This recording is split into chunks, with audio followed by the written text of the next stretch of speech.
Good morning everyone, সবাইকে শুভ সকালের শুভেচ্ছা।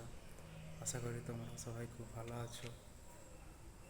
আজকে আমি তোমাদের স্বামীজির জীবনে একটি স্মরণীয় ঘটনা সম্বন্ধে বলবো। স্বামীজির বাবা বিশ্বনাথ দত্ত মুক্তহস্তে দান করতেন। তার মধ্যম পুত্র মহেন্দ্রনাথ দত্ত লিখেছেন, গরিব দুঃখীকে দান করা তাহার যেন একটা ব্যামোর মতো ছিল। পাড়ায় তার নাম হয়েছিল দাতা বিশ্বনাথ। কারো অর্থকষ্ট দেখলে তিনি নিজেকে সামলাতে পারতেন না।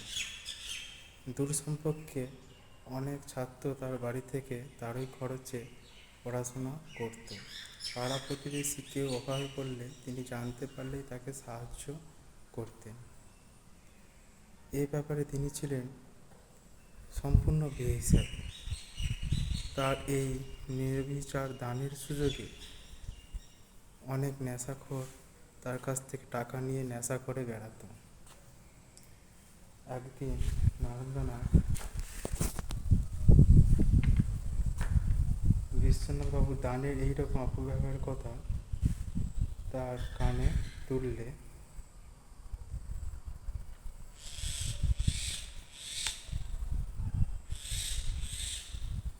বিশ্বনাথবাবু তাকে বলেছিলেন, জীবনটা যে কত দুঃখে তা তুই কি বুঝবি? যখন বুঝতে পারবি তখন এই দুঃখের হাত থেকে ক্ষণিক নিস্তার লাভের জন্য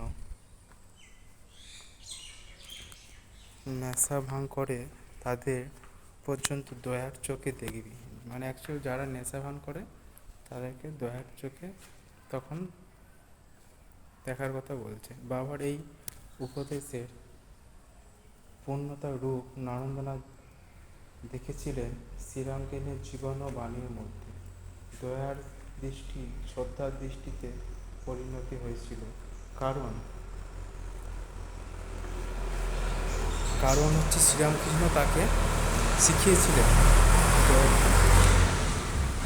দয়ার ছোট কথা, মানুষ ঈশ্বরের জীবন্ত রূপ।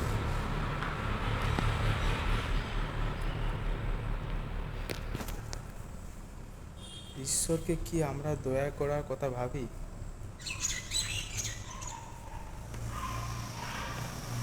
ঈশ্বরের সেবা করে পুজো করে আমরা ধন্য হই। তাই দয়া নয়, শিবজ্ঞানে জীব সেবা, মানুষকে ভগবান ভেবে সেবা করা। কোনো মানুষই ঘৃণ্য নয়। যে পাপী সেও আসলে ভগবান। আর চৌরূপী নারায়ণ,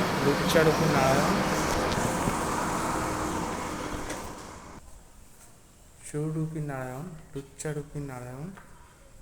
পরবর্তীকালে স্বামী বিবেকানন্দ তাই জগতের প্রতিটি মানুষকে শ্রদ্ধার চোখে দেখেছেন।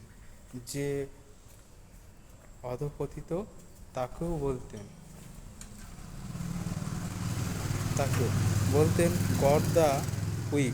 গড দ্য সিনার, দুর্জন পাপী সকলেই ভগবান।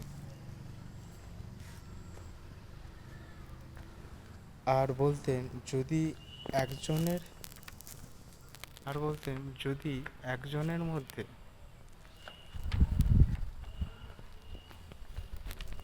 এ সংসার নরকুণ্ডের মধ্যে একদিনও একটু আনন্দ শান্তি দেয়া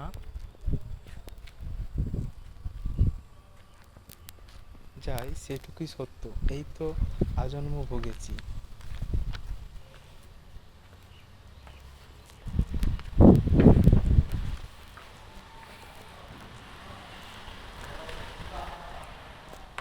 নমস্কার, সবাইকে অনেক অনেক ধন্যবাদ।